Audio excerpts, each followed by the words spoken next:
কাছে হিসেব যে সরকারি কর্মচারীদেরই এখনো পর্যন্ত 20% বেশি কর্মচারী এবং পেনশনার যাদের অ্যাকাউন্টে পয়সা ঢোকেনি, তাদের কাছে কোনো মেসেজও আসেনি। গ্রান্টি নেট খাতের কর্মচারীদের কোনো কিছুই কোনো পদক্ষেপ সেভাবে গ্রহণ করা হয়নি, কোনো কার্যকর পদক্ষেপ গ্রহণ করা হয়নি। এর মাঝখানে তারা যে খরচের হিসাব দেখিয়েছেন, সেই খরচের হিসাবের মধ্যেও বিস্তর গোলমাল আছে। সেটা আমাদের কাছে তথ্য আছে, সেটা আমরা জানি। আমাদের পক্ষ থেকে যে কথাটা গুরুত্বপূর্ণভাবে তোলা হয়েছিল যে ইন্দু মালহোত্রা কমিটির কাছে আমরা আমাদের পক্ষ রাখার সুযোগ পাচ্ছি না। মাননীয় বিচারপতিকে তখন বিচারপতিদ্বয় বলেন যে ওই কমিটির কাছে আপনারা আপনাদের রিপ্রেজেন্টেশন পাঠান, আপনাদের বক্তব্য পাঠান আপনারা। আমরা সেটা করছি, সেটা তৈরি হচ্ছে। আগামী 6 তারিখের যে শুনানি আছে, তার আগে সংগ্রামী যৌথ মঞ্চ দৃঢ় প্রতিজ্ঞ যে এই 6 তারিখের শুনানিতে এই সরকার যাতে কর্মচারীদের বিপক্ষে এসে দাঁড়াতে না পারে, রিপ্রেজেন্ট করতে না পারে, তার জন্য চেষ্টার কোনো কসুর এই রাজ্যের কর্মচারী শিক্ষকরা করবেন না। তার জন্য যে রাস্তার লড়াই, সেই রাস্তার লড়াই যেমন চলবে, ভোটের মুখে তাদেরকে যেভাবে কাজ করলে তাদের অস্বস্তি সৃষ্টি হয়, সেই কাজগুলো আমরা করে যাব। 6 মে পর্যন্ত মুলতুবি হয়ে গেল ডিএ মামলার শুনানি। রাজ্যের তরফে যেটা বলা হয়েছে যে 6000 কোটি অঙ্কের টাকা দেওয়ার প্রক্রিয়া শুরু হয়েছে, যাদের রেকর্ড আছে তাদের সবাইকে ডিএ দেওয়া হয়েছে।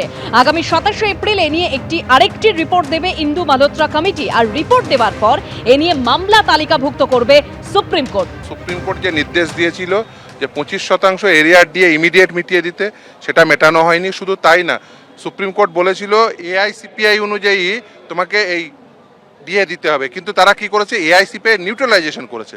যেখানে রুলসে বলা আছে 536কে বেস ধরতে হবে, সেখানে তারা সেই বেস অল্টার করে 605 করেছে। যদিও এই কমিটি তৈরি করে দেওয়া হয়েছে, কিন্তু কমিটিতে আমাদের এতদিন পর্যন্ত অপরচুনিটি অফ হিয়ারিং পাইনি। যদিও কমিটির 4th মিটিং এবং 6th মিটিংয়ে নির্দিষ্টভাবে বলা ছিল যে কনফেডারেশন অফ স্টেট গভর্নমেন্ট এমপ্লয়িজকে ইনফর্ম করতে হবে, কিন্তু আমরা, যদিও তারা বলছে আমরা ইনফর্ম করেছি, কিন্তু আমরা কোনো ইনফরমেশন পাইনি। আজকে মহামান্য বিচারপতি প্রশান্ত কুমার মিশ্রা তিনি ওরালি বলেছেন যে আপনারা সেখানে আপনাদের রিপ্রেজেন্টেশন দেবেন এবং আপনারা সেখানে অপরচুনিটি অফ হিয়ারিং পাবেন। ফলে আমরা ভবিষ্যতে যে আগামী দিনে যে মিটিং হবে সেখানে আমরা আমাদের কথাগুলো রাখবো। তার কারণ ডিএ এআইসিপিআই অনুযায়ী দিতে হবে। নতুন করে ওয়েস্ট বেঙ্গল সিপিআই বা কোনো নিউট্রালাইজ করে নতুন করে এআইসিপিআই রচনা করা হবে না। পিছিয়ে গেল ডিএ মামলার শুনানি। 6 মে পর্যন্ত মুলতুবি হয়ে গেল ডিএ মামলার শুনানি। কমিটির সুপারিশ মানবে রাজ্য, সর্বোচ্চ আদালতে জানিয়ে দিলেন আইনজীবী কপিল সিব্বল। 6000 কোটি অঙ্কের টাকা দেওয়ার প্রক্রিয়া শুরু হয়েছে, যাদের রেকর্ড আছে তাদের সবাইকে ডিএ দেওয়া হয়েছে। বাকিদের সম্পর্কে তথ্য নিয়ে টাকা দিতে বলেছে কমিটি। আগামী 27 এপ্রিল এ নিয়ে আরেকটি রিপোর্ট দেবে ইন্দু মালহোত্রা কমিটি। রিপোর্ট দেওয়ার পর এ নিয়ে মামলা তালিকাভুক্ত করবে সুপ্রিম কোর্ট। অনেক বর্তমান ও অবসরপ্রাপ্ত কর্মচারী এখনো বর্ধিত ডিএ পাননি। যে হারে ডিএ পাওয়ার কথা, সেই হারে ডিএ মেলেনি, অভিযোগ করেছেন আইনজীবী ফিরদৌস শামীম।